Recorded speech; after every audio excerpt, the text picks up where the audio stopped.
Welcome back. In the previous video, we covered how decision tree can be applied to regression. We also talked about how the fact that in the settings of regression, decision tree can and quite often overfit the data.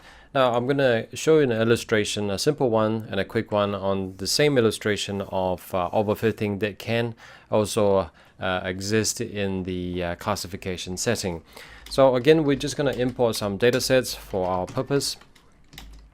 We're going to continue to make use of iris, and we're going to, from scikit-learn, we're going to import decision tree, and we're going to load the iris data as well. Alright, so that will be the first part. The second part is just slicing our data so that we're making use of only two columns or two features. Same as before, iris target. And we have our classification tree, decision tree, classifier, and we're setting the random state as 42 as we did before. And finally, we're gonna fit our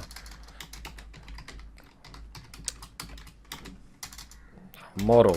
Okay, now that we've done that, okay, so let's just visualize this. We're gonna, rather than typing it all out, we're gonna just use this data, this couple of line of codes here, which is this one here.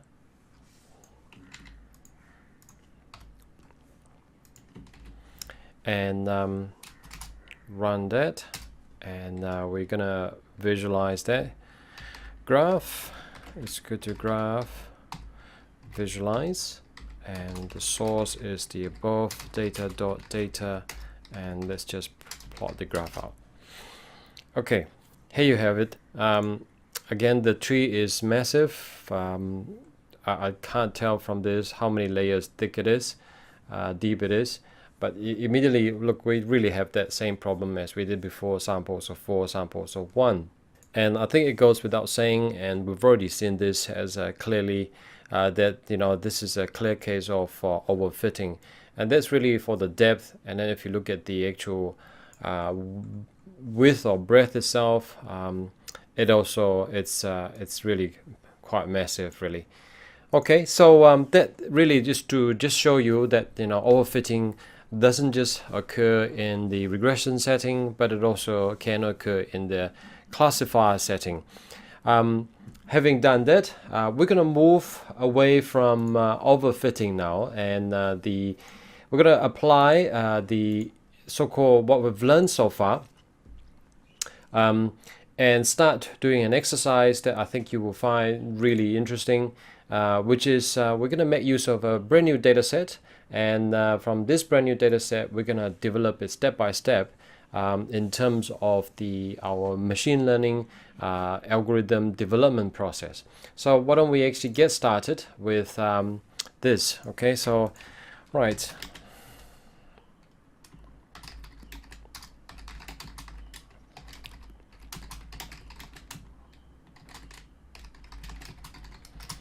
Okay, so we're doing a end-to-end with decision tree. So to start with, we are gonna just import make moons. Okay, this is a data set that is within scikit-learn data sets, and let me just plot this out. Essentially, this pretty much generate a whole bunch of fairly random dots, which quite often a lot of algorithms find it difficult, machine learning algorithm find it difficult to handle. And for the likes of decision tree, there is the distinct likelihood that it will overfit. Okay, so to begin with, we're going to make moons. And the number of samples we're going to create is 1,000. And the noise level, meaning how separated it is or how random it is, I'll set it at 0.5, and the random state, we'll keep it at 42. Okay, so before I run that, let me just show you the actual so-called documentation. Okay, so this is to make two interleaving half circle. Okay, It really is a simple toy dataset to visualize clustering and classification.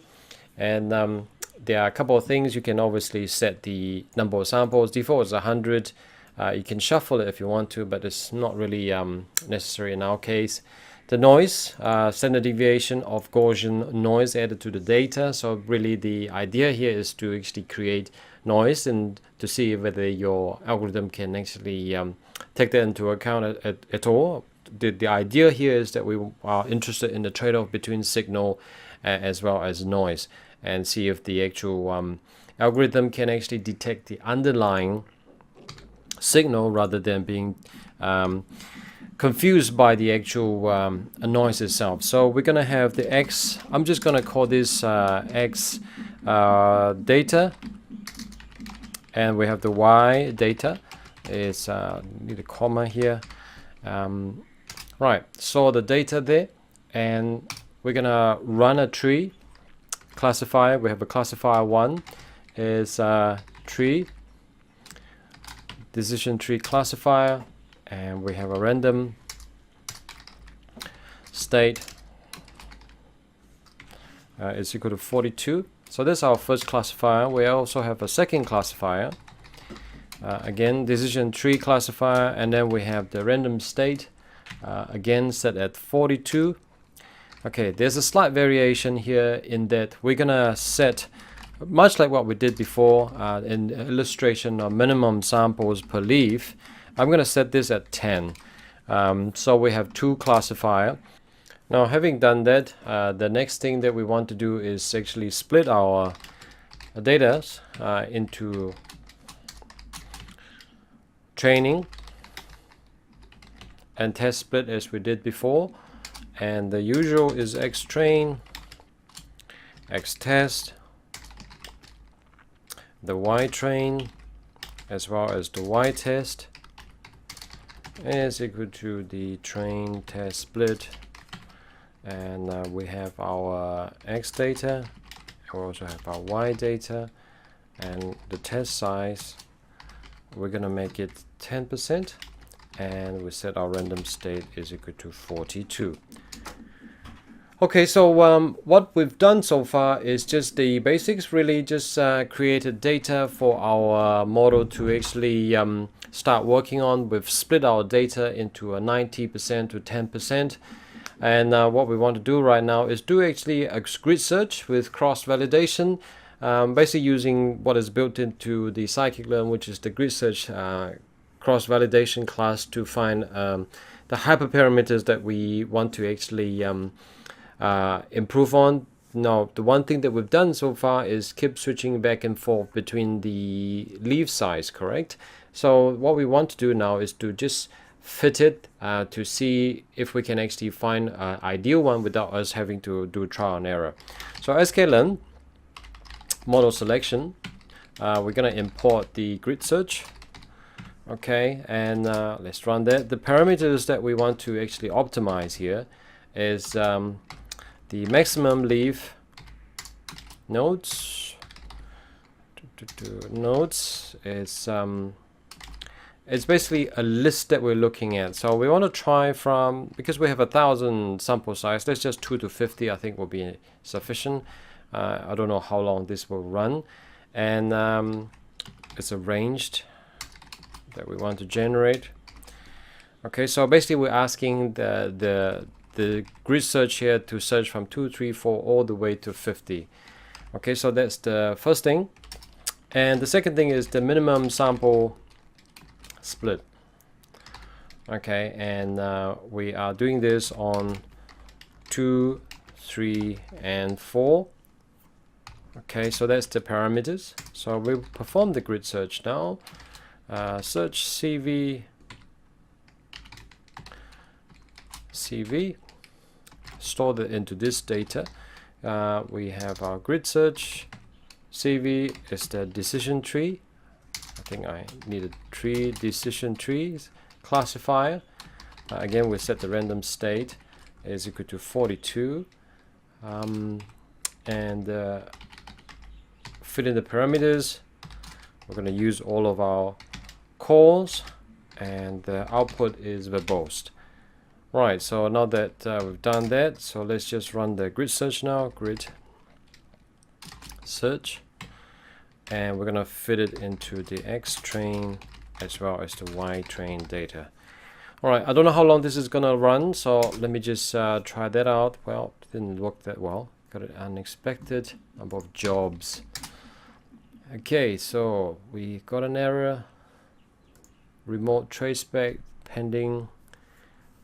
Okay, so there's a few errors here. I didn't like it at all. Oh, there's a long output. So give me a while. Let me just figure out what actually happened here. Invalid. Okay, I see. So we actually provided some error here. Minimum samples, I believe it is. Yes, samples. Okay, didn't understand what I was talking about. Okay, we're finished. Okay, so fitting 3.4 for 144 candidates. They did a 432 fits, and the estimator come up with the criteria is Jenny, fit best, fit parameters, none, IID true. So okay, it fit all of these different parameters and also fit all of the minimum sample split. Okay, so right, those are just the verbose output that it generated. So what we really want next is just, hey, you know, I want to know what is the best estimator here. Okay, the best estimator here is the maximum leaf nodes of 4.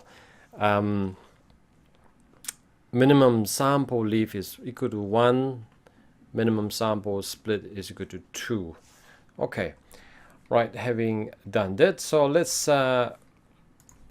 import from scikit-learn the matrix and see how well it performed with data that we have not seen before. So ypred is equal to grid search, the best parameter that we did before. So we're going to run a predict on the X test, and we're going to run and look at the accuracy score of our Y test as well as ypred, and let's look at the actual result. So it's 82% accuracy score.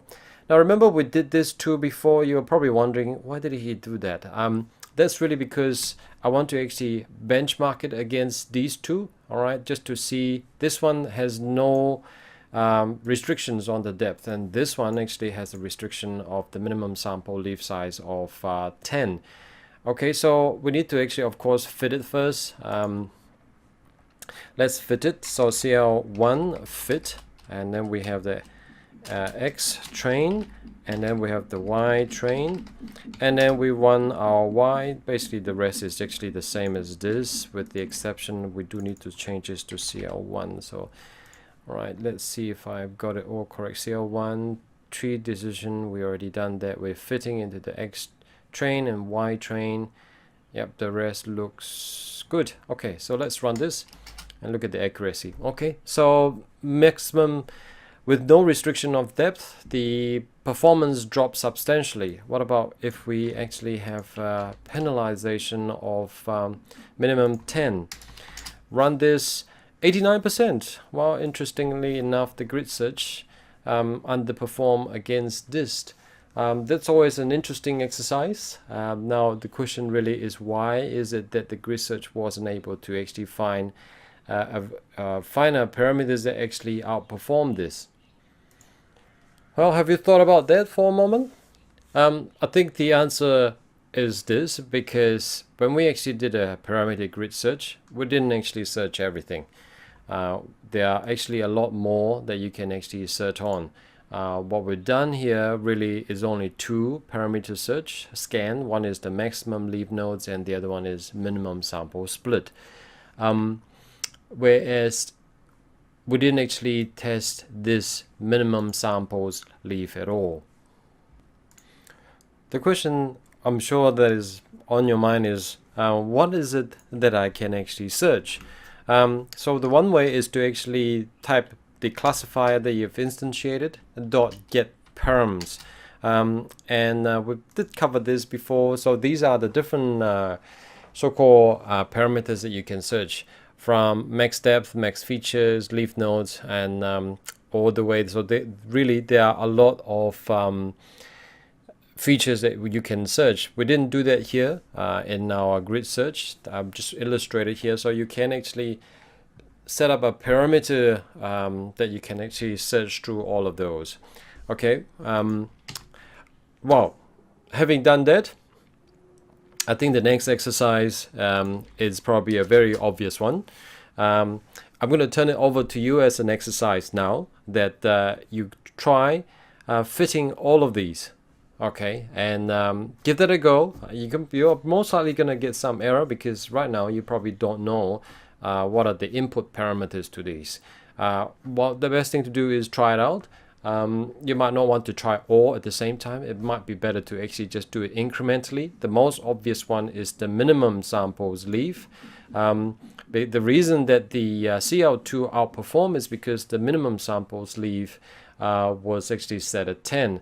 So you might want to actually change that a little bit. And why don't you actually try to scan it between 1 to 20. And when you come back, I'm going to wrap up the lesson. I look forward to seeing you in a minute. Welcome back. I hope you gave that a try. What I've done is to just only provide one parameters, which is the minimum sample leaves ranging from 5 to 20. And what you can see here is that it excluded 20, number 20, and it ran all of those. After running, getting the best parameters, actually it used the sample leaf size of 19. It looks like we can actually increase this to see whether the range can be improved upon. Looking at this, well, it has improved. It's now 83.